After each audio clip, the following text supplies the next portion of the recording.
میرا اپنا خیال ہے کہ ہم نے آئی ایم ایف کو سر پہ زیادہ چڑھا لیا ہے۔ اس وقت پورے ملک میں جو ہے بحرانی کیفیت آ چکی ہوئی ہے اور وہ جو ہے شدت اختیار کرتی جا رہی ہے لوگوں کے غم و غصے کی شکل میں۔ یہ کیا بچوں والی حرکت ہے یار؟ آپ ٹیکنوکریٹ ہو، آپ کے پاس سلوشنز ہونے چاہیے اور 10 سلوشن ہیں۔ آپ بھائی بھاڑ میں جائے سیاست، آپ ساروں کو بٹھا دیں ایک دفعہ۔ بسم اللہ الرحمن الرحیم۔ پاکستان کی اس وقت معیشت سمجھ نہیں آ رہی کہ کس سمت کی طرف گامزن ہے۔ ایک طرف روپیہ اگر آپ دیکھیں تو وہ روزانہ جو ہے ایک نیا لو بنا رہا ہے، کل 303 روپے کی بھی حد عبور کر گئی۔ پورے ایشیا میں پاکستان کی کرنسی بدترین کرنسی ہے۔ پچھلے سال اگست سے لے کر اب تک 27% ایک سال میں گری ہے، اور جب سے پی ڈی ایم کی حکومت آئی ہے تو 60% سے زیادہ پاکستان کی کرنسی گر چکی ہوئی ہے۔ سوچیں کہ 16 مہینے میں اگر کسی ملک کی کرنسی 60% گر جائے تو اس ملک میں مہنگائی جو ہے کچھ بھی کر لیں کنٹرول نہیں ہو سکتی۔ اور جس کی ہم مثال دیتے تھے کہ پاکستان سری لنکا بن رہا ہے، سری لنکا کی ایک سال میں 12.5% کرنسی مضبوط ہوئی ہے اور ہماری ایک سال میں 26% گری ہے۔ اب اس کے جو ثمرات حالات جو ہیں ہم وہ دیکھ رہے ہیں مہنگائی کی شکل میں اس وقت بہت تیزی سے سامنے آ رہے ہیں۔ میں نے آپ کو یاد ہوگا کہ جب اسحاق ڈار نے آئی ایم ایف پروگرام کے بعد بجلی کی قیمتوں کا اعلان کیا تھا تو میں نے اس وقت کہہ دیا تھا کہ جب عوام کے ہاتھ میں بجلی کے بل آئیں گے تو ان کو اندازہ ہو جائے گا کہ ان کے ساتھ کتنا بڑا ظلم اور زیادتی ہونے جا رہی ہے، اور وہ اب آپ کے سامنے ہے۔ اور اس وقت پورے ملک میں جو ہے بحرانی کیفیت آ چکی ہوئی ہے اور وہ جو ہے شدت اختیار کرتی جا رہی ہے لوگوں کے غم و غصے کی شکل میں۔ 3-4 دن پہلے ہمارے وزیر اعظم جو نئے آئے ہیں اور جو ہماری ٹیم آئی ہے، انہوں نے کہا کہ جی اس پہ میٹنگ ہوئی ہے، ہنگامی میٹنگ اتوار کو کی، فیصلہ نہیں ہوا۔ کل پھر واپس میٹنگ بلائی، پھر منگل کو بھی میٹنگ بلائی، کہہ رہے تھے کہ فیصلہ ہو جائے گا۔ اب کہا یہ جا رہا ہے کہ جی فیصلہ نہیں ہو سکتا اس وقت تک جب تک آئی ایم ایف کو آپ لوپ میں نہ لیں۔ میرا اپنا خیال ہے کہ ہم نے آئی ایم ایف کو سر پہ زیادہ چڑھا لیا ہے۔ سر پہ چڑھانے کا مطلب یہ کہ آئی ایم ایف آپ کے سر پہ نہیں چڑھا، ہم نے اپنے سر پہ زیادہ چڑھا لیا۔ آپ کو آئی ایم ایف کے پاس سولوشنز لے کے جانے ہوتے ہیں۔ آئی ایم ایف کو آپ کنونس کرنا ہوتا ہے کہ یہ جو ہم اقدام کرنے جا رہے ہیں، اگر کوئی یہ ریلیف دینے جا رہے ہیں، اس ریلیف کا ہمارے خسارے پہ فرق نہیں پڑے گا، ہم اس کا کاؤنٹر اقدام بھی کرنے جا رہے ہیں۔ مثال کے طور پہ اگر آپ نے کوئی چیز خریدنی ہوتی ہے تو آپ اس کے سامنے جو ہے اس کو کوئی چیز بیچ بھی دیتے ہیں تاکہ آپ کے جو ہے اضافی پیسے خرچ نہ ہو۔ تو اسی طریقے سے آپ کے پاس سلوشنز ہونے چاہیے اور آپ سلوشنز لے کے جائیں۔ یہ کوئی سلوشن نہیں ہے کہ جی وہ ہم ان سے اجازت لیں گے، ہم ان کے سامنے مسکین بنیں گے کہ ہماری قوم اس کو برداشت نہیں کر پا رہی، اب آپ ہمیں اجازت دے دیں، ہم ان کو ریلیف دے دیں، ہم ان کا ٹیکس کم کر دیں، ہم ان کا بل کم کر دیں، ہم یہ کر دیں۔ یہ کیا بچوں والی حرکت ہے یار؟ آپ ٹیکنوکریٹ ہو، آپ کے پاس سلوشنز ہونے چاہیے اور 10 سلوشن ہیں۔ آپ جو ہے اگر ابھی فی الحال شارٹ ٹرم میں بجلی کی قیمت نہیں کم کر پا رہے، مطلب لاگت نہیں کم کر پا رہے، تو آپ جو ہے اس کا الٹا ذریعہ نکال سکتے ہیں اور آپ جو ہے کوئی نہ کوئی حل نکال کے عوام کو امیڈیٹ خوشخبری دے سکتے ہیں۔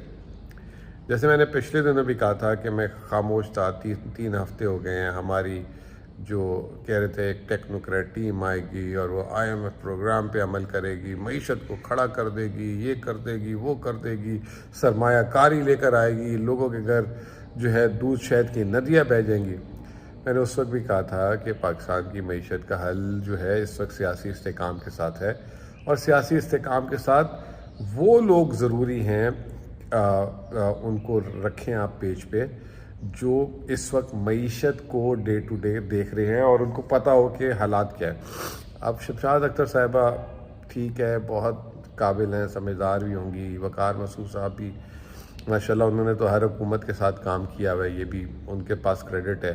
پچھلے 20 سال سے پاکستان کی معیشت میں بڑا کلیدی قرار رہا ہے اور 20 سال میں آپ نے معیشت کی پرفارمنس بھی دیکھ لی۔ تو اگر کوئی یہ سمجھ رہا تھا کہ وہ حل لے کر آئیں گے اور معیشت کو نکال دیں گے پہلے تو وہ معیشت کو سمجھنے میں 3 مہینے 90 دن لگا دیں گے، 90 دن میں بھی سمجھ آ گئی تو بہت بڑی بات ہوگی۔ اسی طرح ہمارے انرجی منسٹر ہیں، وہ بھی بہت سمجھدار آدمی ہے، قابل آدمی ہے، لیکن وہ لوپ میں نہیں تھے۔ ابھی ان کو انرجی سمجھتے سمجھتے جو ہے 90 دن لگ جائیں گے، اس وقت تک جو ہے پانی سر سے گزر چکا ہوگا، عوام کا بیڑا غرق ہو چکا ہوگا۔ تو میرے شدید قسم کے تحفظات یہ ہیں کہ یہ جو ٹیم ہے یہ قابلیت اپنی جگہ، لیکن جو زمینی حقائق کو سمجھنا اور جتنا گنجل بن گیا، وہ جو آپ نے دیکھا ہے وہ جب ڈور ہوتی ہے وہ گنجل ہو جاتی ہے تو اس کو کھولنے میں بڑا ٹائم لگ جاتا ہے، تو جتنی گنجل ہو گئی چیزیں اس کو اتنا آسان نہیں ہے کہ یہ جو ہے یہ جو سیٹ اپ آیا ہے یہ اس کو مسئلے کا حل نکال سکے۔ ملک میں اور پریشانیاں بڑھتی رہیں گی۔ تو اب مشکلات جو ہیں بڑھنا شروع ہو گئی ہیں اور وہ اس میں اضافہ ہوتا جا رہا ہے۔ اب روپے کی قدر گر رہی ہے، اسٹاک ایکسچینج آپ کے سامنے ہے، کہا جا رہا ہے کہ مہنگائی جو بڑھی ہے، شرح سود جو ہے بڑھانا پڑے گا۔ ابھی جب سے کیئر ٹیکر آئی ہے تقریباً کوئی 16 روپیہ گر چکا ہوا ہے۔ اب 1 تاریخ کو پھر تیل کی قیمتیں بڑھیں گی۔ جب یہ نئے روپے کی قدر یا کھڑی ہوگی تو پھر وہ بجلی کے بل واپس بڑھانے کے باوجود بجلی کا خسارہ اپنی جگہ کھڑا رہے گا۔ تو یہ تو ایک سرکولر چیزیں ہونا شروع ہو گئی ہیں نا۔ کل جو ہے اسٹیل کی قیمتیں پھر بڑھا کے 2,90,000 پہ ٹن ہو گیا ہے۔ کنسٹرکشن سیکٹر بند ہو چکا ہے، روزگار بند ہو چکا ہوا ہے، ایکسپورٹس کی سمجھ نہیں آ رہی کہ کہاں جائیں گی، کس طرح ہوں گی، آرڈرز مل نہیں رہے۔ تو what is the way forward? اب تو وے فارورڈ سروائیول کا آ گیا ہوا ہے۔ وہ جو کہہ رہے تھے کہ ہم نے پاکستان کو دیوالیہ سے بچا لیا، دیوالیہ آپ کا یہ نہیں ہوتا کہ آپ نے $1 ارب کسی کو دینا تو وہ ادا کر لیے تو آپ، دیوالیہ یہ ہوتا ہے کہ آپ کی عوام جو ہے اپنے بلز پورے کر پائے۔ اگر آپ کی عوام بلز پورے نہیں کر پا رہی تو اگر عوام ڈیفالٹ ہو رہی ہے تو خود بخود ریاست ڈیفالٹ ہو جائے گی۔ کل ایک بڑا انٹرسٹنگ ایک گراف شیئر کیا گیا تھا جس میں بتایا گیا تھا کہ بجلی کی ریکوری اور کم ہوگی کیونکہ لوگ بل دینے کے پیسے نہیں ہیں۔ جب ریکوری کم ہوگی تو حکومت کا خسارہ ہوگا تو پھر قرض لینے جائیں گے تو پھر بیڑا غرق ہو جائے گا۔ تو حل کیا ہے؟ حل یہ ہے نیشنل کنسنسس۔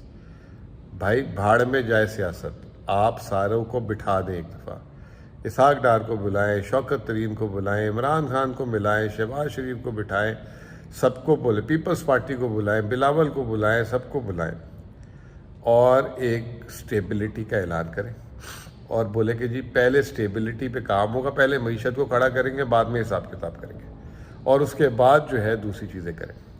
میں آپ کو بتا رہا ہوں کہ کسی عقل کل کے پاس حل نہیں ہے اس وقت۔ حل یہ ہے سٹیبلٹی لائیں، سٹیبلٹی لائیں گے نا سسٹم خود بخود آپ کو سپورٹ کرنا شروع کر دے گا۔ آپ اگر سردیوں میں گرمیوں کے کپڑے پہنیں گے، ٹی شرٹ پہنیں گے تو آپ کو نزلہ اور بخار لگے گا ہی لگے گا، اور اگر آپ گرمیوں میں ہیٹر چلا لیں گے تو پھر آپ کو مطلب گرمی بیڑا غرق ہی ہوگا۔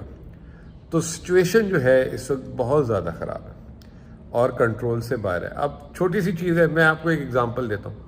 Out of the box solution کی بات کر رہے ہیں نا، اس سال آپ کا بجلی کا بل جو ہے 4,200 ارب روپے سب نے ملا کے دینے، جس میں 2,000 ارب روپے جو ہے آپ کا کرایہ ہے، یہ جو کیپیسٹی پیمنٹ ہے۔ یہ کیپیسٹی پیمنٹ 1 سال پہلے 1,200 ارب تھی، اس سے 1 سال پہلے اگر 2018 میں جائے تو 400 ارب تھی، 400 ارب سے 2,000 ارب ہو گئی۔ بھائی آپ اس کو لینے کے لیے آپ ہمیں جو ہے کنزیومر کو ٹیکس لگا رہے ہو، کنزیومر کو جو ہے بجلی مہنگی کرے جا رہے ہو۔ تھوڑا سا اس کو بھی حساب کتاب میں لے لو، اسے کہو بھائی آپ تو 400 ارب کماتے تھے، اب 2,000 ارب کما رہے ہو، آپ کا ٹیکس ریٹ آج سے جو ہے اگر 15% تھا 25%، اگر 10% بھی آپ بڑھاتے ہیں تو 200 ارب روپے مل گیا، وہ ریلیف دے دیں۔ IMF کے پاس چلیں جائیں کہ جی میں نے پبلک کی بجلی کم کر دی ہے 300 یونٹ 400 یونٹ 500 یونٹ والوں تک کی، اور یہ اتنے ارب روپے جو ہے ہمارا خسارہ ہو رہا تھا، یہ اتنے ارب کا میں نے یہ بجلی بنانے والوں پہ ٹیکس لگا دیا۔ اس کے لیے پولیٹیکل ول بھی چاہیے، نیگوسیشن کرنے کے لیے لوگ بھی چاہیے، یہ نہیں ہے کہ آپ بس شروع ہی ہو جائیں۔ تو یہ حالات جو ہے انشاءاللہ تعالیٰ کنٹرول ہو سکتے ہیں اگر ہم آگے استحکام سے چلیں۔ چارٹر آف ٹالرنس کی ضرورت ہے۔